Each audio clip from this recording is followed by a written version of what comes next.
Hello అండి, నా పేరు వైష్ణవి. నేను షిరిన్ శ్రీరామ్ సార్తో ప్రేమించొద్దు అనే ఫిలింకి అసిస్టెంట్ డైరెక్టర్గా వర్క్ చేశాను అనమాట. సో స్టార్టింగ్లో ఈ ఫిలింకి మేము 60 సీన్స్ అనేది రాసాము. మనం కొత్త ప్రొడక్షన్ హౌస్ని మీట్ అవ్వబోతున్నాము. వాళ్ళకి గీతా ఆర్ట్స్ నుంచి టైఅప్ అయి ఉందని చెప్పారు. తర్వాత తెలిసింది ఏంటంటే అది అమృత ప్రొడక్షన్స్ అనమాట. సంపూర్ణేష్ బాబుని కూడా కలిశాను. దిస్ ఇస్ ద ఫోటో అనమాట. ఆ రూమ్లో ఆ 60 సీన్స్ కాస్త 116 సీన్స్ అయ్యాయి అనమాట. ఆ 116 సీన్స్ కూడా నేనే నా ఓన్ హ్యాండ్స్తోని మార్కర్ బోర్డ్ పైన రాశాను. ఇది వెనకాల సీన్స్ అనమాట. ఏమైనా స్పెల్లింగ్ మిస్టేక్స్ ఉన్నాయా, ఎనీథింగ్ అంటే డ్రాఫ్టింగ్ అనేది నేనే చేశాను అక్కడ. సపరేట్ అయ్యాక మేము ప్రేమించొద్దు, తెలిసి తెలియని వయసులో ప్రేమించొద్దు అనే టైటిల్తోని మళ్ళీ రీనేమ్ చేశామన్నమాట. సో ఒకరోజు ఏమైంది అంటే నేను బేబీ మూవీ పోస్టర్ అనేది చూశాను. సో వెళ్ళాను. సో చూస్తూ ఉంటే నాకు ప్రతి ఒక్క సీన్ నేను చూస్తూ ఉంటే నాకు అక్కడ టెన్షన్, పానిక్నెస్ అనేది స్టార్ట్ అయ్యి బాధేసింది. ఇంటర్వెల్ వరకే వచ్చేసింది. మోస్ట్ ఆఫ్ ద సీన్స్ అన్నీ కూడా నేను రాసిన సీన్సేనండి. అంటే మా డైరెక్టర్ సార్, షిరిన్ సార్ చెప్పే సీన్స్ అన్నీ కూడా నరేట్ చేస్తూ ఉంటే నేను రాసాను, నా ఓన్ హ్యాండ్స్తో నేను రాశాను అనమాట. ఆల్మోస్ట్ 25 to 30 సీన్స్ అండి అందులో కాపీ కొట్టినవి. షిరిన్ నీ దగ్గర నుంచి నేను తీసుకున్నాను ఇది అని చెప్పి కాపీ రైట్స్ కానివ్వండి ఏది కూడా చేయలేదు. సో ఇంటర్వెల్లో నేను కాల్ చేసి చెప్పాను సార్కి, సార్ ఈ మూవీ అనేది మన దగ్గర నుంచి కాపీ కొట్టింది సార్, ఈ సీన్స్ అనేది నేను రాసాను సార్, అందులో మేజర్గా చాలా సీన్స్ ఉన్నాయి కదా, ఇది సార్ మనం చేసినది, మన ఇన్ని ఇయర్స్ కష్టపడిందంతా కూడా వేరే వాళ్ళు తీసేసుకున్నారు సార్, కాపీ చేసేసారు అని చెప్పి నేను చెప్పాను సార్కి. మీరు ఎలా చెప్పగలుగుతారు మీరు రాసాను అని చెప్పేసి సాయి రాజేష్ గారు, నాకు ఇప్పటికీ అర్థం అవ్వట్లేదు. పెద్ద పెద్ద స్టార్స్ మాట్లాడుతుంటే కూడా మీరు రాసిన అని చెప్పారు. ఒక అసిస్టెంట్ డైరెక్టర్ రాసిన సీన్ మీరు రాసిన అని చెప్పారు. పక్కనున్న సీన్స్ దొబ్బేసి మీరు రాసిన అని చెప్పేసి గిఫ్ట్ సీన్స్ కాపీ చేశాడు. అప్పుడు కూడా కనీసం అంత పెద్ద యాక్టర్తో కూడా అబద్ధం చెప్పించాడు. కనీసం అప్పుడన్నా లేదండి ఈ సీన్ ఒక అమ్మాయి రాసింది, లేదా నా ఫ్రెండ్ షిరిన్ దగ్గర నుంచి తీసుకున్నాను అని చెప్పున్న వీ వుడ్ హ్యావ్ ఫెల్ట్. మాకు రెస్పాన్స్ ఏమొచ్చింది అని అంటే నేను మీకు చెప్తామన్నమాట. రెస్పాన్స్ ఏంటంటే సాయి రాజేష్ గారు ఈ స్టోరీ అంట షిరిన్ సార్కి చెప్పారంట. ఆయనే షిరిన్ సార్కి నరేట్ చేస్తే షిరిన్ సార్ రాసారంట స్టోరీని. Amrita production is looking for our fresh talent for an upcoming Telugu movie produced by Sai Rajesh Neelam. ఇక్కడ క్లియర్గా చూడండి, ప్రొడ్యూస్డ్ బై సాయి రాజేష్ నీలం, డైరెక్టెడ్ బై అని కూడా లేదు ఎక్కడ కూడా. ప్రొడ్యూస్డ్ బై సాయి రాజేష్ నీలం, డైరెక్టెడ్ బై షిరిన్ శ్రీరామ్. ఇక్కడ ఈ పోస్టర్లో అమృత ప్రొడక్షన్ లోగో ఉంది, సాయి రాజేష్ నీలం అని ప్రొడ్యూసర్ అని ఉంది, అండ్ ఇక్కడ షిరిన్ శ్రీరామ్. సో ఇక్కడ నెక్స్ట్ పాయింట్ ఇంకోటి మెన్షన్ చేశారు ఏంటంటే triangle love story is common in every plot అని చెప్పారు. ఎక్కడండి, ఎక్కడ కామన్? ఓకే, నార్మల్గా ట్రయాంగిల్ లవ్ స్టోరీ కామన్ నేను చెప్తాను, కానీ ఒక బస్తీ అమ్మాయి సైమల్టేనియస్గా ఒక బస్తీ అబ్బాయిని అండ్ ఒక రిచ్ అబ్బాయిని లవ్ చేసినట్టు ఏ స్టోరీ ఉందండి? ఏ మూవీలో ఉంది? ఏ ప్లాట్లో ఉంది? ఒకసారి చూపించండి మాకు. మేము ఇంత అమ్మాయిని ట్రెడిషనల్గా నీట్గా చూపిస్తే వీళ్ళేమో ఒక అమ్మాయిని ఇంత బ్యాడ్గా చూపించారండి. యూ కెన్ సీ పోస్టర్ అనేది ఎంత వరస్ట్గా ఉందంటే. సో ఫైనల్గా నేను ఏం చెప్పాలనుకుంటున్నానంటే, నేను నా కెరీర్లో ఎన్నో రకాల కాపీస్ని చూసానండి. అంటే వేరే లాంగ్వేజెస్లో డబ్ చేసినవి, రీమేక్ చేసినవి, హాలీవుడ్ నుంచి కాపీ కొట్టిన సీన్స్ని ఎన్నో చూసాను. కానీ ఇక్కడ విచిత్రంగా ఏంటంటే, విచిత్రం అనుకోవాలో లేకపోతే వెర్రితనం అనుకోవాలో నాకు తెలీదు, పక్క డైరెక్టర్స్ అసిస్టెంట్స్, అంటే మన అసిస్టెంట్స్ కూడా కాదు, పక్క డైరెక్టర్ అసిస్టెంట్స్ దగ్గర నుంచి సీన్స్ కాపీ కొట్టి మన మూవీలో వేసుకోవడం అనేది చాలా వరస్ట్ అండ్ చాలా చెత్త. మీరు చాలా గ్రేట్ అండి. Thank you. నా పేరు రవికిరణ్ రాజు. నేను ఒక aspiring film maker, writer, producer. So ఈరోజు మీ ముందుకు నేను ఎందుకు వచ్చానంటే, ఈ మన బేబీ సినిమా గురించి, ఆ ఇష్యూ గురించి, అది సాయి రాజేష్ నిజంగా తానే రాశాడా, అది నిజమా కాదా అనే దాని గురించి నేను మాట్లాడడానికి మీ ముందుకు వచ్చాను. సో సాయి రాజేష్ అనే ఈ పర్సన్ నాకు తెలిసినప్పుడు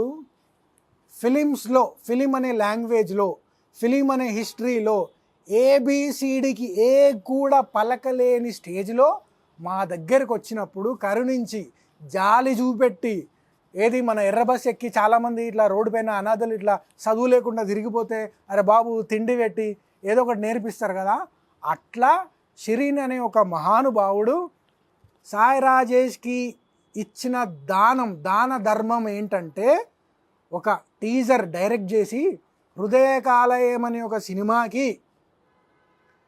అతనికి కెమెరా తెలియదు, సాయి రాజేష్ కెమెరా అంటే తెలియదు, డైరెక్షన్ అంటే తెలియదు, రైటింగ్ అంటే ఏమీ తెలియదు. అతనికి తెలిసింది ఏంటంటే ఈ రంగుల ప్రపంచంలో ఉండాలి, అందరి చేత పొగడతలు అతనికి కావాలి, ఎలాగైనా సరే గెలవాలి అనే ఒక మైండ్ సెట్, ఒక నెగిటివ్ థాట్స్తో ఒక రాంగ్ వేలో, ఒక రాంగ్ డైరెక్షన్లో అతను ఫిల్మ్ ఇండస్ట్రీకి ఎంటర్ అయ్యాడు. సో అట్లాంటి క్యాండిడేట్కి షిరీన్ అనే ఒక గురువు లైఫ్ ఇచ్చాడు. హృదయకాలయం అనే సినిమాకి అతనికి డైరెక్షన్ రావట్లేదు, ఏం చేయాలో అర్థం కావట్లేదు, అందరికీ చెప్పేసుకున్నాడు ఇది నా సినిమా అని.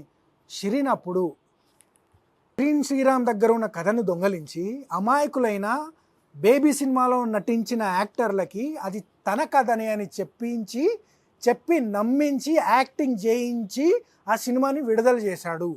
అంటే అతనే తప్పు చేశాడు, అతనే ఒక క్రైమ్ చేశాడు.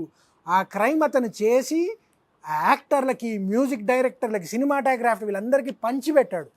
షిరీన్ని క్షమించు అని ఒక్క మాట అడిగుంటే షిరీన్ అంత మంచివాడు. అతని పేరులోనే శ్రీరాముడు ఉంది. శ్రీరాముడు ఎంత కామో ఇతను కూడా అంతే కామ్. ఇలా అరే పోరా, ఇది నాకు ఒక తుచ్చం, దీన్ని వదిలేసా, ఇట్లాంటి నేను 100 కథలు రాసుకొని తీసుకోగల కెపాసిటీ ఉన్న షార్ట్ కట్లో వచ్చే విజయం, సక్సెస్ ఏది నిలబడదు. సో ఇందాక చెప్పినట్టు క్షమించు అని ఒక్క మాట అనలేదు కాబట్టి ఇప్పుడు మేము ఇవన్నీ చేయాల్సి వస్తుంది. కలర్ ఫోటోకి నేషనల్ అవార్డు వచ్చింది అని నేను విన్నాను, అని నమ్ముతున్నాను కూడా. ఇప్పుడు అంత పెద్ద అవార్డు వచ్చి నేషన్ మొత్తం నీకు రెస్పెక్ట్తో సత్కరించి నీ స్కిల్ని అప్రిషియేట్ చేసిన తర్వాత ఒక కథ కొట్టేయాల్సిన అవసరం నీకేముంది? మీరు సాయి రాజేష్ బాగుండాలి అని కోరుకోవడంలో తప్పు లేదు, కానీ మీరందరూ నిజంగా సాయి రాజేష్ని ఇష్టపడే వ్యక్తులైతే, అతని బాగుకోరే వ్యక్తులైతే మీరు ఒక్కసారి పడుకునే ముందు మీరందరూ అతనికి కాల్ చేసి, మీరు నిద్రపోయే ముందు ఒక్కసారి ప్రశాంతంగా నిద్ర పట్టాలంటే సాయి రాజేష్కి కాల్ చేసి, అరే నిజంగా ఒరే సాయిగా కథ నువ్వు షిరీన్కి చెప్పావా, షిరీన్ నీకు చెప్పాడా అని ఒక్కసారి మీ గుండె మీద చెయ్యేసుకొని సాయి రాజేష్ని ఒట్టేసి చెప్పమని మీరు అందరూ ఒక్కసారి రిక్వెస్ట్ చేస్తున్నా. అతన్ని మోసం చేసి నువ్వు బాగుపడలేవు. ప్రేమించొద్దు అనే ఒక ఒరిజినల్ కథ ఎలా పుట్టింది, ఆ ఒరిజినల్ కథని ఎలా దొంగలించి బేబీ అనే సినిమా తీశారు. అనగనగా ఒక రోజు ఒక న్యూస్ పేపర్లో ఒక అమ్మాయి 2 అబ్బాయిల్ని ప్రేమించింది, అందువల్ల ఆ అమ్మాయిని చంపడానికి 2 వ్యక్తులు ఇట్లా ప్లాన్ చేశారు, ఒక మర్డర్ అటెంప్ట్ జరిగింది అనే వార్త పేపర్లో ఉండడం వల్ల ఎన్నో న్యూస్ పేపర్లో ఉన్న అన్ని న్యూసుల్లో ఆ ఆర్టికల్ మాత్రమే నాకు జూమ్ లెన్స్లో ఇంత పెద్దగా కనిపించింది. So Shireen was the guy who decided ఈ అమ్మాయి ఒక స్కూల్ అమ్మాయి. కింద ఒక అసిస్టెంట్ డైరెక్టర్ కూడా ఉంది. ఇది ఇనిషియల్ డేస్లో ఏంటంటే షిరీన్ ఒక్కడే రాసేవాడు, తర్వాత టీమ్ ఇదంతా డెవలప్ అయిన తర్వాత హోల్ టీమ్ అందరు కలిసి రాశారు. అలాంటి హానెస్ట్ పీపుల్ ఎంతో కష్టపడి హానెస్టీతో బ్యూటిఫుల్గా బోర్డు పైన ఎన్నో సీన్స్ డెవలప్ చేస్తే, కొంతమంది ఉంటారు కదా చిన్నపిల్లల దగ్గర చాక్లెట్లు దొంగతనం చేస్తారు, ఆర్ ఆ బేబీ సిట్టర్స్ ఉంటారు కదా, పిల్లలకి తినిపించమ్మా అంటే తినిపిస్తూ మధ్యలో వాళ్ళే తింటారు. సో అట్లాంటి చీప్ మెంటాలిటీ పీపుల్ ఉంటారు కదా. So I don't think this is actually like to be posted on public media. This is one of the disgusting poster I ever watched in my entire life. అమ్మాయిలందరూ or అమ్మాయిలు like ఒక మగవాళ్ళని మోసం చేస్తారు, వాళ్ళని గుడిపేస్తారు అనేదా దీని అర్థం. ఎన్ని గుండెలు, ఎంత ధైర్యం ఉంటే ఆడవాళ్ళని ఇలా చూపిస్తాడు. దేవతల్లాంటి అమ్మాయిలు, ఇందులో చాలా క్లియర్గా ఉంటుంది. ఏమని రాస్తుందంటే, hey hi people, is everything fine, I'm doing a movie with Amrita productions. Amrita productions అంటే Sai Rajesh productions. It's a big production house. Okay, it's a sensational coming of age teenage love story అని రాస్తుంది. ఇక్కడ షిరీన్ ఏం రాశాడంటే, special thanks to Ravikiran for triggering this story అని రాస్తుంది. Date వచ్చేసి 13th May 2015. మీరు చెప్పండి, it's a life, it's not a cinema, it's a life of Shireen. నీలాంటి ఒక ఫిల్మ్ మేకర్కి టాలెంట్ లేకపోయినా ఏం లేకపోయినా ఒక నిజాయితీ ఉందని మేము నమ్మినాం కాబట్టే మా గ్రూప్లో నిన్ను జాయిన్ చేసుకున్నాం, నీకు సలహాలు ఇచ్చినాం, నీకు మేము ఎన్నో టిప్స్ ఇచ్చి ఈరోజు నువ్వు ఎదగడానికి కారణం షిరిన్. అన్నీ ఉన్నప్పుడు అందరూ వస్తారు, ఏం లేనప్పుడు వచ్చినోడే అది షిరిన్. అలాంటి షిరిన్కే నువ్వు ద్రోహం చేస్తున్నావు, చాలా ప్రాబ్లంలో పడతావు. షిరిన్ ఒక మంక్ లాంటోడు, ఒక ఋషి లాంటోడు, అతని జోలి కోసం మాత్రం నువ్వు ఫినిష్. మేము ఎవ్వరూ ఏం చేయక్కర్లేదు, నీ కర్మకి నువ్వే అనుభవిస్తావు, అది గ్యారంటీ. నిజం ఒప్పుకోకపోతే ఎన్ని జన్మలైనా నేను నిన్ను వేటాడతా సాయి రాజేష్. నిజం గెలుస్తుంది, నిజం షిరినే నిజం. ఇదంతా విన్నందుకు దయచేసి మీరు అందరూ ఆలోచించాలని మనస్ఫూర్తిగా కోరుకుంటున్నాను. మీ రవికిరణ్ రాజు. Thank you. ఈ ఫిలిం నేను తీసింది యాక్చువల్లీ అంటే దీని main audience teenagers, 9th standard అనుకోండి. ఒక స్టూడెంట్ 9th స్టాండర్డ్ నుంచి డిగ్రీ కాలేజ్ వరకు, వీళ్ళలో ఎక్కువ టీనేజ్ బ్యాచ్ ఉంటారు. కొంచెం తెలియని వయసు అంటాం కదా, 9th స్టాండర్డ్ నుంచి మొదలు పెడితే డిగ్రీ కాలేజ్ వాళ్ళందరూ కంపల్సరీ ప్రేమించొద్దు సినిమా చూడాలి. ఈ జనరేషన్లో ఏమవుతుందంటే టెక్నాలజీ చేంజ్ వచ్చింది. సడన్గా లాస్ట్ 1-2 డెకేడ్స్లో చాలా మార్పు వచ్చింది. ఇంకా మీకు చెప్పాలంటే లాస్ట్ డెకేడ్లో మొబైల్ ఫోన్ అనేది ఎక్కువ, అదేమంటారు, సోషల్ మీడియా కానీ మొబైల్ ఫోన్ కానీ సడన్ రైజ్ వచ్చింది. కాబట్టి ఈ చేంజ్ మనం ఎవరం ఎక్స్పెక్ట్ చేయలేదు. ఒకప్పుడు కంట్రోల్ చేయడం ఈజీగా ఉండేది, కానీ ఇప్పుడు మీరు పిల్లలు ఏం చూస్తున్నారు ఏం చూస్తలేరు కంట్రోల్ చేయడం ఆల్మోస్ట్ ఇంపాసిబుల్ అయిపోయింది. అందుకే 9th స్టాండర్డ్ నుంచి డిగ్రీ కాలేజ్ వాళ్ళు వీళ్ళు నా ఫస్ట్ ఆడియన్స్. వాళ్ళని ఈ సినిమా చూడమని రికమెండ్ చేసి మరీ పంపుతారు. మేము రీసెంట్గా ఒక కాలేజ్కి వెళ్ళినప్పుడు మేము ఈ ఫిలింకి సంబంధించి చిన్న కాలేజ్ ఉంది, గవర్నమెంట్ కాలేజ్.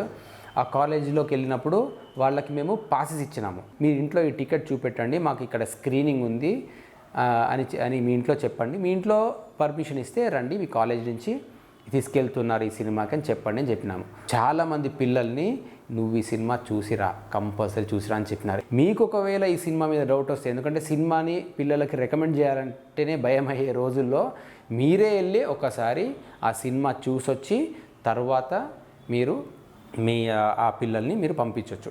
ఒక థియేటర్ మొత్తం నిండి ఆ ఫిలిం చూస్తారు అని. ఎందుకంటే ఎవరైతే కాలేజ్ మేనేజ్మెంట్ ఉన్నారో, పెద్దవాళ్ళు ఉన్నారో, సీట్లో నుంచి లేచి ఖచ్చితంగా చప్పట్లు కొట్టాల్సిందే క్లైమాక్స్కి. ఎందుకంటే ఇట్లాంటి సినిమా చాలా రేర్.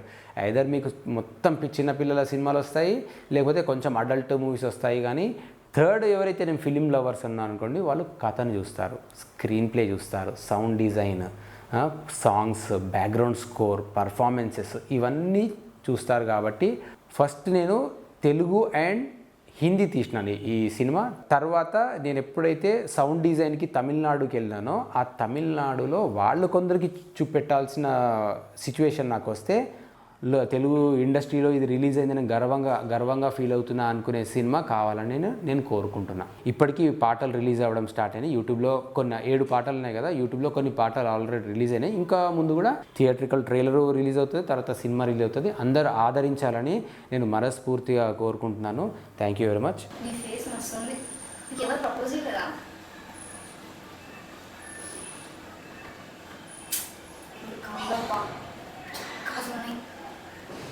చెప్పలే వస్తున్నప్పా హీరో లేకుండా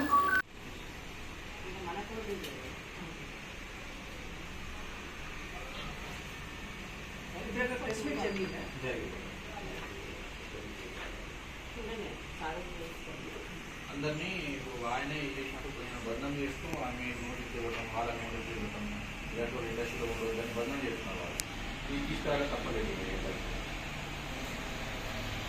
తప్పు చేసింది కాక, కాపీ కొట్టింది కాక మళ్ళీ ఇంకో ఉల్టా బంధం.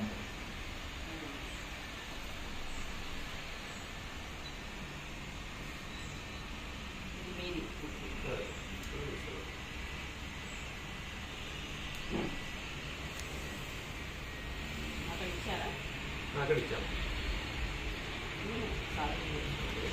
అయితే